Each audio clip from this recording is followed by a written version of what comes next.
ចាជំរាបសួរបងប្អូនមានទាំងអស់គ្នាចាឥឡូវបងប្អូនទាំងអស់គ្នាសាកទាញមើលបាក់ក្បាលវីដេអូមកគឺកាត់យងជែកកាត់អីចឹងណាចាដើមខ្ពស់ខ្លាំងណាស់អ៊ំពូមីងអើយនិយាយទៅកង្កៅឡើងវែងចាតម្រាំតកៅបានចាខ្ពស់ឲ្យផ្លែច្រើនមែនតែនចាគឺបងប្អូនទាំងអស់គ្នាទាយសិនទៅថាមហូបអីគេដែរបាក់ក្បាលវីដេអូមកមានយងជែកមានអីអញ្ចឹងណាចាឥឡូវដល់វគ្គក្រូចសើចម្ដងចាស្លឹកក្រូចសើចផ្លែក្រូចសើចអញ្ចឹងទៅបុកគ្រឿងបុកអីពេញហ្នឹងអញ្ចឹងបងប្អូនគ្នាទាយសិនមើលថាមហូបអីគេដែរចាឥឡូវមិនបាច់ទាយទៅចាគឺអត់មានប្រាប់បដ ாய் ទៅគឺស្លការីបងប្អូនគ្នាចាស្លការីនំបញ្ចុកញ៉ាំជុំគ្នាក្នុងថ្ងៃចូលឆ្នាំបងប្អូនគ្នាប៉ុន្តែយើងទៅតាបានកាត់បានអីចឹងទៅតែមកដល់ពេញវិញបងប្អូនគ្នាចាអញ្ចឹងហើយទៅតែបានកាត់បានរៀបចំដាក់ឲ្យបងប្អូនគ្នាមើលអញ្ចឹងណាចានិយាយទៅធ្វើបែបលក្ខណៈគ្រួសារទេអត់មានក្បួនគ្មានខ្នាតគ្មានអីរៀបរាប់ប្រាប់បងប្អូនថាដាក់អីមុនធ្វើអីមុនទេចាបងប្អូនគ្នាប្រកាសជាចេះទាំងអស់គ្នានឹងចារបៀបស្លការីចានេះសាច់ច្រើនណាបងប្អូនគ្នាដោយសារតាមន់ឡើង2ក្បាលចាសិតតែកោកធំតែម្ដងចាហើយធ្វើលក្ខណៈគ្រួសារប៉ុន្តែញ៉ាំគ្នាច្រើនបងប្អូនគ្នា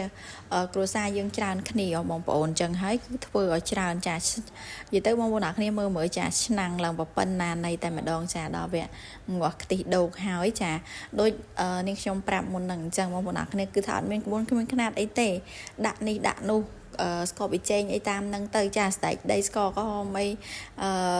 លីងម្ទេសឆ្អើរអីតាមហ្នឹងទៅបងប្អូនគ្នាចាប្រកាសជាចេះទាំងអស់គ្នាហ្នឹងហើយចាឥឡូវ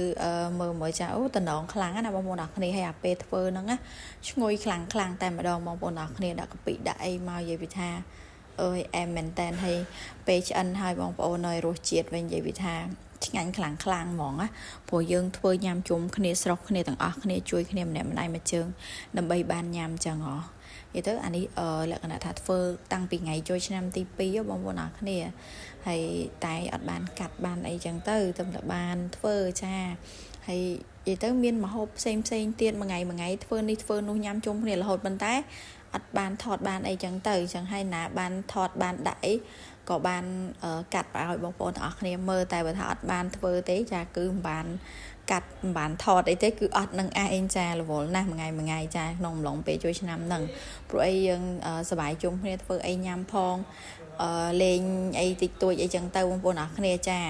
ចឹងហើយសប្បាយមែនតែនចាក្នុងឱកាសបុណ្យចូលឆ្នាំថ្មីចុះបងប្អូនអរគ្នាបានអីញ៉ាំដែរចាពេលឱកាសឆ្នាំថ្មីមានអីជុំគ្នាអត់ខមមិនប្រាប់អេដមីនផងណាចានេះដល់វគ្គញ៉ាំហើយតាំងយាយទួតតាំងអីចានេះអេដមីនចេះតែដាក់ហើយដឹងស្អី